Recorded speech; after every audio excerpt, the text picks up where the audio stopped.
Hey there, welcome to the Snakebird podcast. My name's Josh. And I'm Steve. Together we invite you to join us as we explore the mysteries of Scripture, the realm of God, and freedom through Christ. So spread out your wings and slither in place, because this is Snakebird. Hey, Snakebirds, welcome to another episode of the Snakebird podcast.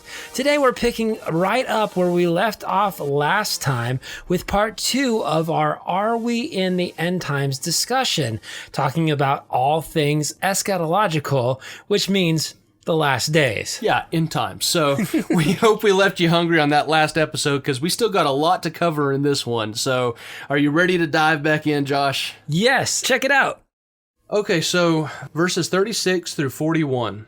Jesus tells his disciples that no one knows the day or hour, but then goes on to describe what you've probably heard called the rapture. Now, some don't believe this is referring to the rapture, as I'm sure, Josh, you probably have some thoughts on that. Yeah. But it says, just like in the days of Noah, people will be just living as though nothing were coming, eating, drinking, and then all of a sudden Jesus describes a scene where two people will be working alongside one another, one taken up, the one is left. And it's kind of a fascinating scene Jesus lays out. Is this the rapture, Josh? Okay, so is it? Is it? Yes, I believe it is. And like we've talked about Corson a lot, you know, he's one of the main commentators that I go to. He believes it is, but I had never seen this and before. But Wearsby, who I picked up his commentary to read this before we got together to record, he goes, "Oh, don't be mistaken. This doesn't refer to the rapture of the church." And I was like, what? And so I'm sitting there like flipping back and forth, viewing these differing opinions. And I mean, this is why this chapter is so widely regarded as something to be just poured over and thought over and prayed over, because there are so many different interpretations of it. And it's not necessarily a hill that I want to die on. I see the rapture in this. And of course you talk about Noah and you talk about the ark, and the ark, to some pastors, is the picture of God taking them out of the calamity, out of the judgment. And man, this verse even got turned into a song, you know, and DC Talk remade it. Do you remember the old school movies like A Thief in the Night and a few of them, yeah. Yeah, they had that crazy music, but they had that song, I Wish We'd All Been Ready. And a lot of that refers to these verses. Yeah. And it's pretty clear whether you like the word rapture or not. We've got a scene here where one person's taken and another one's left. And what do you do with that other than just chew on it? Yeah. And it's fascinating. But one thing Jesus makes very clear, that his second appearance will be at a time that no one expects it. Sometimes it's hard for zealous Christians and pastors to strike that balance between being watchful and admitting we just don't know. And this is one of those spots Jesus says, just be ready. Be ready, because I'm coming back, and you're not going to be, you know, if you're a believer, you're already going to be developing that mind of Christ. You're all going to be connected with him with a certain lifeline. So I think we'll be able to feel it in our spirit as it's nearing. Well, and that's why you have that tone of discernment when somebody says it's going to be on this specific day, because you're able to look back and say, hey man, even Jesus said nobody knows the time or the hour. But I appreciate what Paul says in 1 Thessalonians 5. He says, but concerning the times and the seasons, brethren, you have no need that I should write to you. Because he says, as Christians, you should all be able to tell the temperature of what's going on in the world. Yeah, for sure. And if you're a believer out there, listen to us. You're nodding your head right now. Yes, I do see it. Yeah, man, we do. I mean, it is so clear when certain things happen.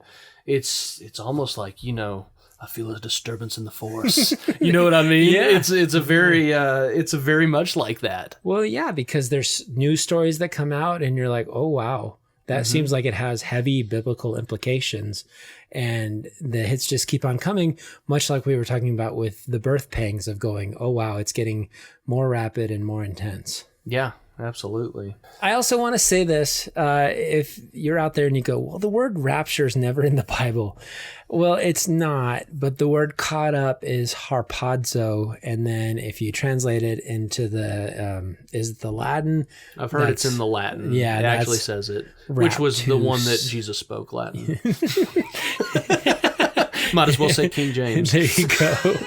So, and that's where we get the word rapture. So Yeah. it's harpazo, caught up, and that's a big one. People say, well, if it's not a term used in the Bible, we probably shouldn't use it. One thing I'd point out in the study I did for Can the Bible Be Trusted is rarely do words translate directly from one descriptor to our language. Mm-hmm. So none of the words technically were. Yeah. I mean, when you're translating, the translators do the best to give the exact meaning of what they were saying. And so when we talked about progressive sanctification, that's not in the Bible, No. but it's clearly taught. yes. The rapture, maybe that word isn't in there, but to be caught up is just a word we're using for what they're describing. Mm-hmm. So there's nothing wrong with that. And Jesus' name was Joshua or Yeshua. Yeah. And we get it, Jesus out Apparently of it. we've been heretics for a long time calling him Jesus. You know? Or what? Jesus, for crying out loud. So yeah, don't get caught up on words. It's the letter of the law is what that represents. Yeah. We and not if that has been your stance, you feel convicted about that. I don't mean to step on your toes either. Maybe you got some very good reasons for that. Maybe you've seen it in a damaging way to people that we haven't, and I get that too. Yes. But yeah, it's just use caution and the Spirit. Be wary of using that as a basis for an argument. Yeah, true. Yeah. So Jesus tells us to be ready. That's I mean he closes out pretty much. We've covered a lot of it at the end of chapter 24 there. He makes a very sobering statement in verse 45 to the end of the chapter that when he comes back, those who claim to be believers better be ready. Not to live in fear, but the idea is that we don't sink back into our old condition prior to salvation. A condition that looks no different than the world. Because if Jesus comes back and we look more like the world than a believer, we did not progress in our sanctification. And if we didn't progress, our belief was false. And yeah. Yeah, because even the next text going on into Matthew 25, he talks about the 10 virgins, 5 wise, 5 foolish, who have oil, and then some didn't have enough oil. And Great point. Yeah, and if I know this episode's getting a little long, but if you got time, go back and read 23 through 25 because there's so much insight. Jesus didn't give these to them in chapters. Yes. So go check it out. Read these all the way through. Get some context because, I mean, chapter 25, man, is that a podcast? So, exactly. Yeah. Yeah. So I wanted to just mention a couple things real quick. Is we're talking about end times. There are still some things to come. And again, I'm looking at them at times through one theological lens. And so I wanted to mention Daniel's 70th week is still to come. And I know that there are other interpretations about that. Did you want to say anything on that? No, just that there are some persuasive, some not interpretations. Okay. And then, so another thing to come is a peace treaty in the Middle East. Yes. Which I find it fascinating that Donald Trump has been trying to work out ever since he became president. Now, hold on a minute. Does that make him the Antichrist? No. Does it not? I don't think so. No? No. Because I thought that's what the Antichrist did. He promised peace and then broke it 3 years. He does. So it's Donald Trump, you're No, saying. it was Obama. Oh. It's still Obama. So you see what we did there, guys? We're not taking sides. Until I see... We said both of them were the Antichrist. Oh, I was going to take my part out. I'm sorry, because mine sounded racist and yours just sounded legit. No. Okay, no. I was going to No say... racism. Well, you can hold on to seeing his tax returns and I'll wait on seeing the birth certificate. Okay. I'm so sorry. I'm sorry I made this political. I really respect Obama as a president. I think he did great. I think Donald Trump is doing a good job, and don't at me, bro. So Yeah, we're not here for political stuff. yeah, I'm not even on Twitter, and I say don't at me. So I don't even know what that means. Oh, well, there's no need to explain it. Another thing yet to come is most of the book of Revelation, from my standpoint of the way I've been taught, is we're still in the church age, which is chapters 2 and 3. And then we're going to see from then on, and that all includes like the abomination of the desolation and With that, the 2 witnesses that will be in Jerusalem that we can witness from all over the world. This is my second use of the word drones, because it says the whole world will see them slaughtered. And then, of course, the revived Roman Empire, which is part of what you were referring to in Daniel, which is already, but not yet. Yeah, and I would agree. A lot of, for instance, the stuff we see in Revelation, a lot of that is to come, but I see a lot of already not yet. Like in Revelation 12, I've heard some scholars behind a certain view that talk about how that's very clear to them that that's talking about the past where Jesus was born and there was a sign in the sky and ready to devour the child, and a lot of language that points to the past in there. But like I said, I think there's windows of time that present themselves, even in Revelation, possibly. And I'm not saying anything's for sure, but there's some different angles that people look at it that very well might be, I think, in some cases. Yeah, and I just wanted to mention that I read all the Left Behind series by Jerry B. Jenkins and Tim LaHaye, so I am an expert. I'm just kidding. Yeah, I guess that settled it, so. Yeah. Listen, this fictional depiction of what they've interpreted, I'm sorry. That's wrong. That's great. So, no, yeah, and there's nothing wrong either way, guys. We're all reading God's word, and if you're trying to rightly divide it, there's you're going to steer right doing that. Yeah. And Revelation, a lot of pastors avoid it because of these very things where they're they don't want to get into the muck of it. And I appreciate the ones that venture out and, have an opinion. And the thing is about Christian brothers is, what do we say?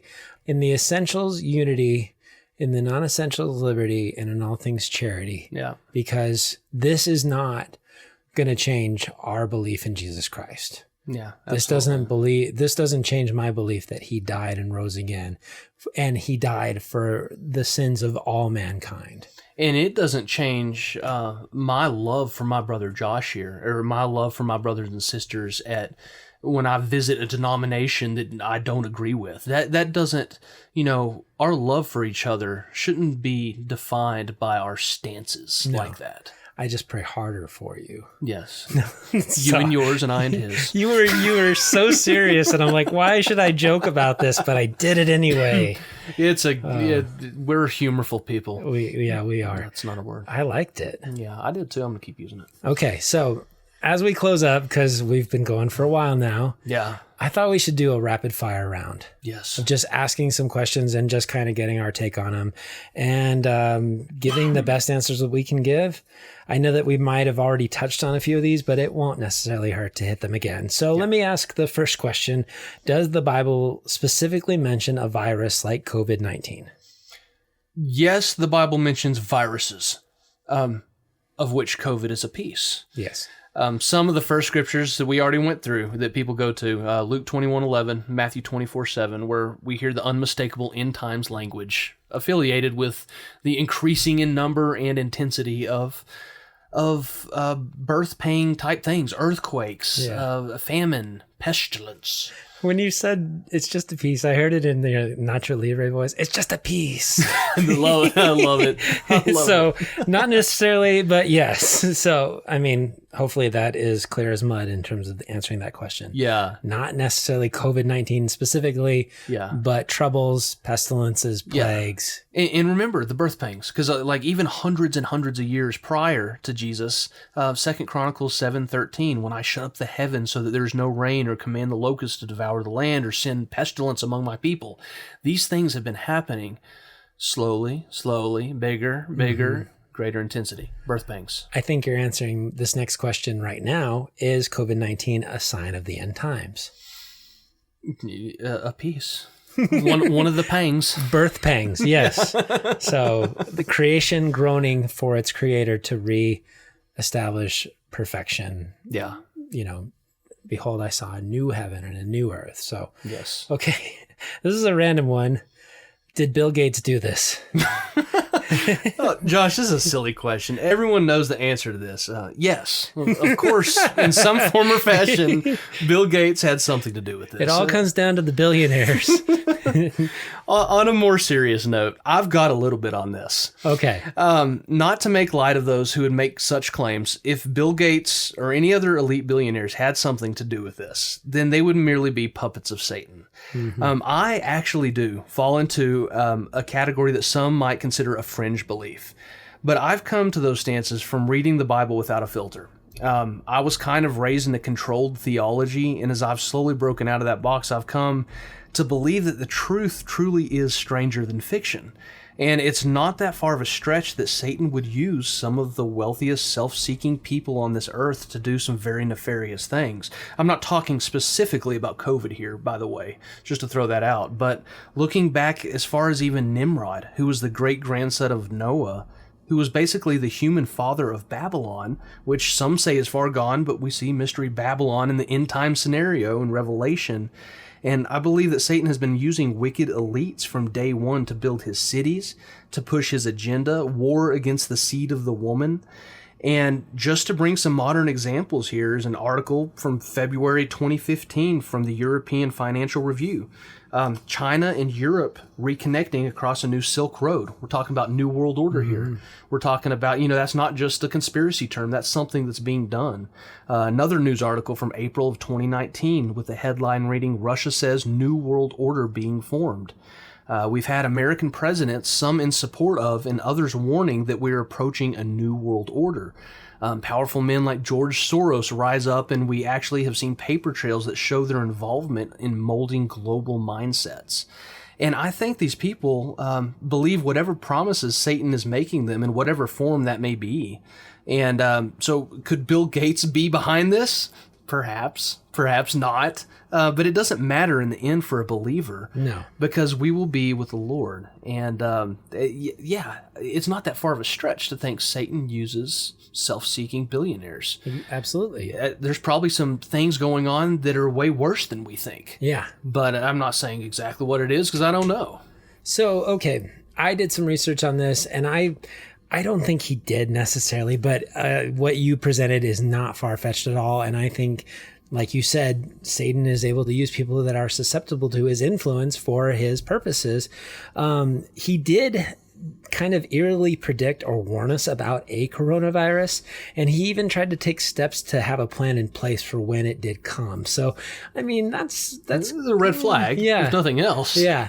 Which, okay, I have to poke your conspiracy theorist belief system here for a second. Okay. Have you heard of the Georgia Guidestones? Oh, yeah. Okay. Oh, yeah. So, Daddy's seen those way back. That sounds like amateur, throw me a hard one.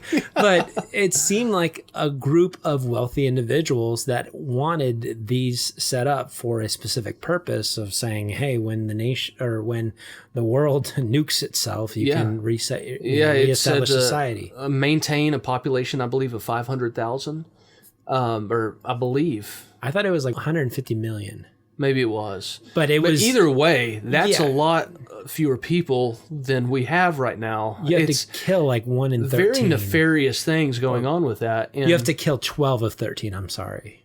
Okay, yeah. I mean, it's talking about genocide. Yes. But I guess that's one way to interpret it. But yeah, there's things like that give credence to the idea. Because, I mean, those are massive slabs of granite. Do you know how much that would have cost? I mean, that's an altar. Angel and I were on a road trip the other day, and I told her about it, and she was like, she pulled up an article on it and read for almost half an hour. She was fascinated by it. And there's even a window in England, and it's bugging me that I can't remember it, but it's this famous stained glass window, and it has like the whole New World Order theme with a wolf dressed in sheep's clothing, roasting a sheep or something. Ooh. And it's very suggestive. So I think it's all over the place. Call me a conspiracy theorist, but I don't think it's that far-fetched. You're going to wake up in the middle of the night tonight and be like, I remember what it's called. But, I will. Yeah. Okay. Yeah, that was fun. Here we go. Let's run right down this conspiracy theory rabbit hole. 5G. Is it the harbinger of death? I don't know. Okay. I don't know. Probably. I don't This know. probably is. I don't even care anymore. Yeah. I'm just like, Lord Jesus, come. To me, I don't think it is. I said, come on, man. That's It wouldn't surprise me. Yeah. It wouldn't surprise me if they're doing it to kill people. I don't, you know, I don't really have much thoughts on it, honestly. Okay. But it wouldn't surprise me. I thought this was as bad as like Flat Earth or the all birds are. I wouldn't say it's that bad. Okay. I wouldn't say it's that What about, have you heard the all birds are drones conspiracy theory? No, I have not heard that. Oh, one. somebody was saying that. I have a limit, Josh. Okay. There were people. You just throw me in the whole pool, don't you? No, I'm just. I know. I consider that you've already heard of these because some people were saying that the shelter in place orders were so that the government could replace the batteries in the birds.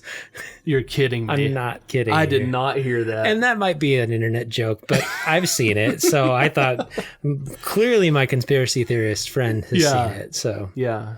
Lizard people too. Through a vaccine, if they ever come up with one, are we in danger of chipping? Like through a COVID test or, like I said, an eventual vaccine? Well, we certainly have the technology, I think, to do that if it were wanted by whoever. But another article from MSN back in 2019 has a headline of China uses DNA to track its people with the help of American expertise. So is chipping something to be concerned about? It very well may be, but I think the underlying question in a believer's mind would be in regard to the mark of the beast. From what I read in God's word, if you're a true believer, I think the mark of the beast will be an obvious choice. Yes. I don't think it's something that's going to get accidentally put in you or intentionally put in you without your knowledge. Yeah. So that's kind of where I stand with that. Yeah. No, do you think so, Josh? I had that exact answer. Okay. Is that I believe that if and when there are chips that represent the mark of the beast, then If that's even it. Yeah, if that is even it, then in that instance, you'll have a chance to make a choice because taking that mark is essentially sealing your fate. Yeah. I do think that the mark is going to be very persuasive in a charming way. I have a particular scenario in my head that I think might play out. It has to do with genetics and DNA, but it wouldn't be a benefit for us to go down that rabbit hole. But yeah, it's a serious thing to think about, I think, with the way technology is. And man, they're talking about DNA upgrades and stuff. I mean, it's something to think about, I think. CRISPR and all that. Oh, yeah, that's ancient technology now. Yeah. It really is. Speaking of China, have you heard about the societal score that they have for citizens? I have heard a little bit about this. And, you know, I saw, like, I don't know if this is a good thing to admit or not, but I saw a Black Mirror episode of, it's almost like a scoring among your peers. And if you fall below it or something, and I think it's right around the corner. It sounds like China's already done it. To a degree, they have. I think if you do certain things openly in society, you can affect your score positively or negatively. Yes. And that score affects their decisions about what you can do in life. Yeah, I have heard about that. I didn't realize it was a reality to that extent, but that's crazy. Yeah, and I saw that Black Mirror episode as well, and that is freaky. When I was watching that, I was just like, this doesn't seem like fiction to me. This seems like something that is around the corner. No, yeah. And it's scary. Yeah, and they parodied it on Community, but again, because I think all of these things are so close to being reality that now it's becoming a joke. So, okay, just a couple more. What are the subtle dangers of government oversight? We talk about now masks are required, and I don't want to be a to mask or not to mask proponent. I don't want to get in that type of debate. But I'm going to get into it a little bit. Okay. Just so you know. You can. I know where I stand, and I don't want to offend anybody who says, but also closing businesses or shutting down the economy. Go for it. Okay, so what are the subtle dangers of government oversight? I have kind of two answers here. For a United States citizen, the danger is extreme, in my opinion. The red herring is ethics. If you don't wear a mask, then you're looked at as selfish and you want others to get sick and die. And if wearing a mask to protect others is the only thing at play here, I have no problem with that. I'll wear a mask for that.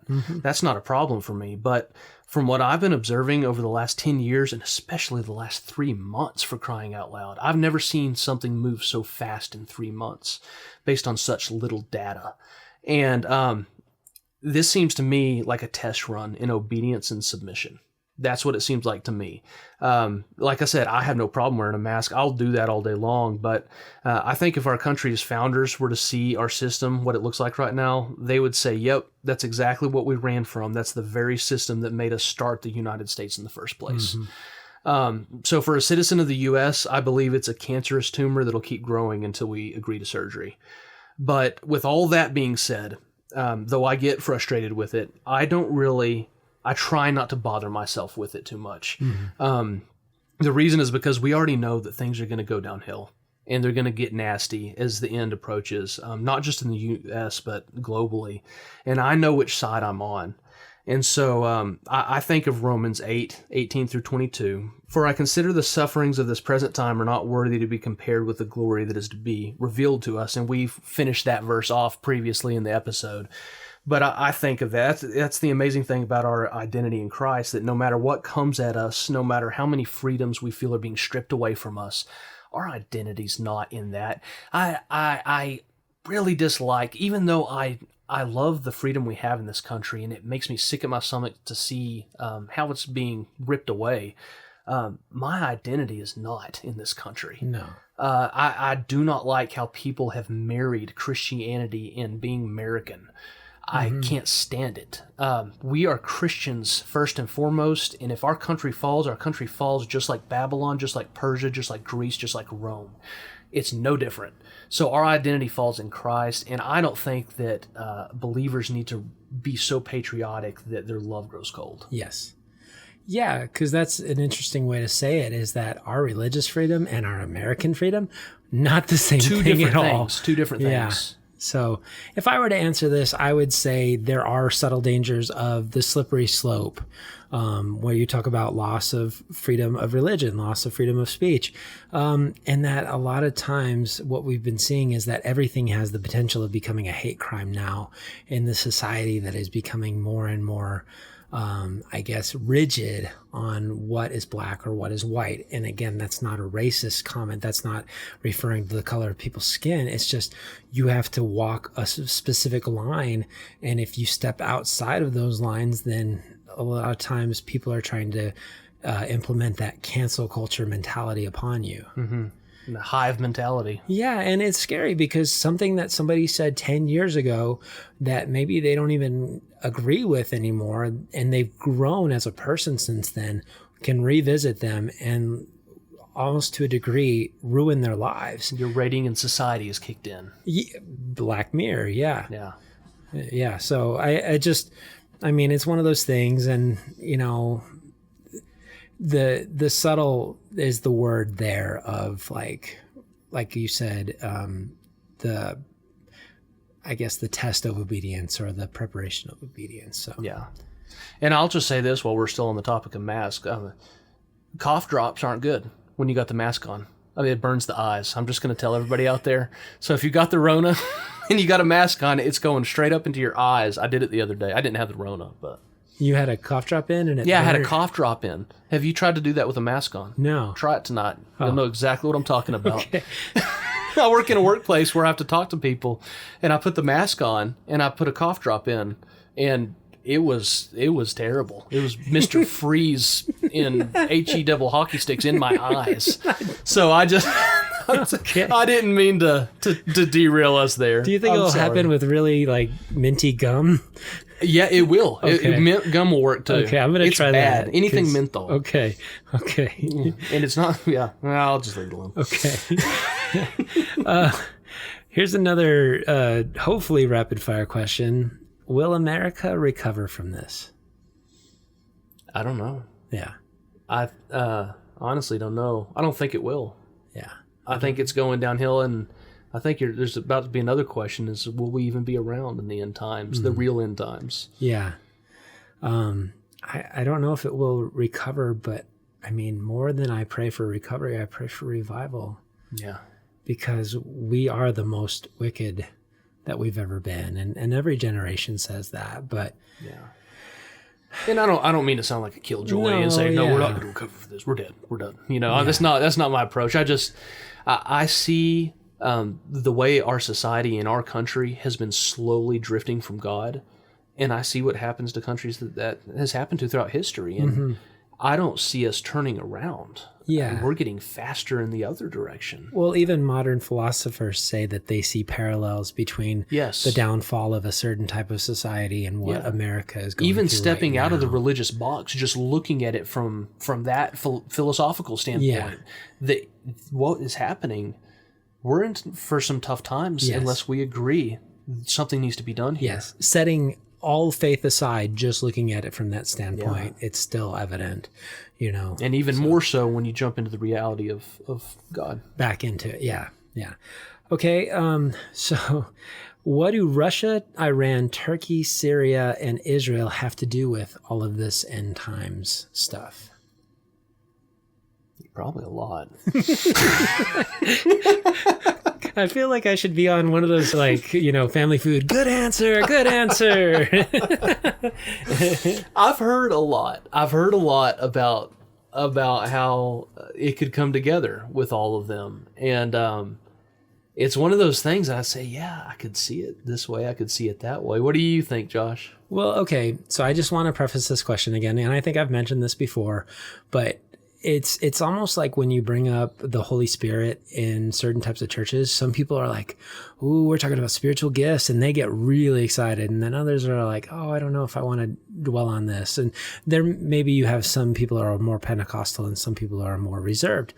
I feel like in this camp, there are also people who are like, oh, we're talking about prophecy, and they just geek out and they want to dive in, and they're subscribing to every single feed that they can to find out more. And then there's some who are like, I know it's coming. I'm okay with that. Yeah. And for me, I more subscribe to that second group of saying, I know it's coming. And there are pastors who give what they consider prophecy updates almost daily. Yeah. And I appreciate their ministry because they are accommodating those people that want to know minute by minute how what's happening in the Middle East is affecting the future. Yeah. But when we were studying for this, I found two very interesting slants talking about, let's say, Ezekiel 38 and 39, which could be that, again, already, but not then. Passages, because Joel Rosenberg, he's a very famous Messianic Jew, and he believes that the one day future evil leader of Russia, and he would be Gog of the land Magog, is going to form an alliance with Iran, Turkey, and some other hostile countries to come and surround Israel and attack them in the last days. And according to him, the Magagites are Scythians, and that's according to Josephus. They're the ones that founded Russia, and that's why they believe that Russia is Gog in the land of Magog, and it's going to be that evil supreme leader. He doesn't think it's Putin necessarily, but he thinks there is a guy who's coming. And now we find in modern times that Russia has formed an alliance with Syria, Iran, and Turkey, all bordering Israel.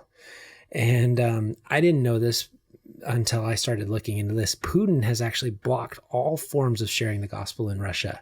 Anything. If you share the gospel in an email, through a song, all of it, it can get you in deep trouble. Sounds like him and China would make good friends. Yeah.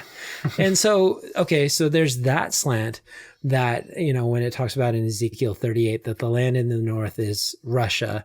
And then there's another guy who you introduced me to named Dr. Michael Heiser, who thinks that it's a totally different thing. And we don't necessarily need to get into it, but I just found it so fascinating. And that it was more spiritual, right? Yes, that it's more of a reference to a spiritual individual, not necessarily, and even the direction was more spiritual versus like actually looking north. And think about this, like we were talking with the Antichrist as he builds through these years, we talked about people that he landed on. Not saying that, it can get weird talking about this, but like Hitler. And then we talked about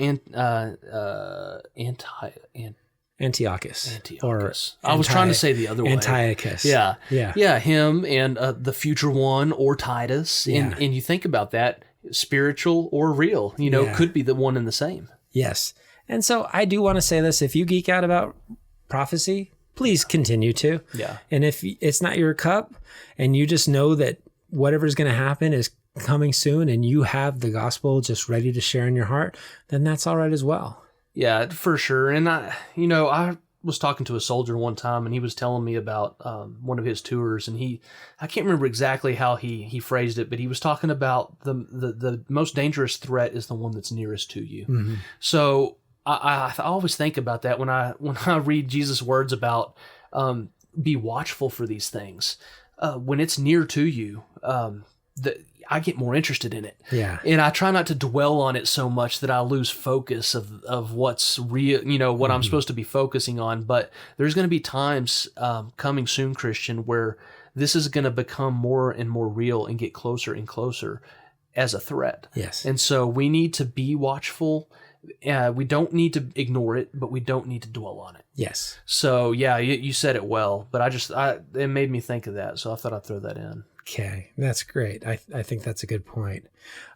So 2 questions left. First one, I think we can just cover really quickly. Is America mentioned in end times theology? I don't see it. Do you? I've heard it presented, and I'm not positive that it is. I think there's that possibility that America, in its current turmoil, could become so consequential or ineffective that it's not even mentioned. There is one verse in Ezekiel 38 that says, the merchants of Tarshish and all their young lions, which could refer to Britain and all of its colonies, which could be America. So if somebody is like, I know a verse that talks about it. Very, very well could be. So, yeah. Okay. So, That's intriguing. It is. Okay. Here's my last question. What can we do to be ready? Hebrews 12:12-15. Therefore lift your drooping hands and strengthen your weak knees and make straight paths for your feet, so that what is lame may not be put out of joint, but rather be healed. Strive for peace with everyone and for the holiness without which no one will see the Lord. See to it that no one fails to obtain the grace of God, so that no root of bitterness springs up and causes trouble, and by it may become defiled. That's one of the first things I think of as we approach these darker days. Mm-hmm. Not letting the love grow cold, keeping our eyes on Jesus, the author and perfecter of our faith. Mm-hmm. Don't let the worries of what's happening rob us of the joy to come, and not just to come, but it comes through peace even now. So yeah, that's the first thing I think of. Yeah. For me, I put our faith in Jesus, walk by that faith, and be a disciple following him every day, being an example of all that he commanded us to do, of loving God and loving people. And I remember what Peter said in 2 Peter 3.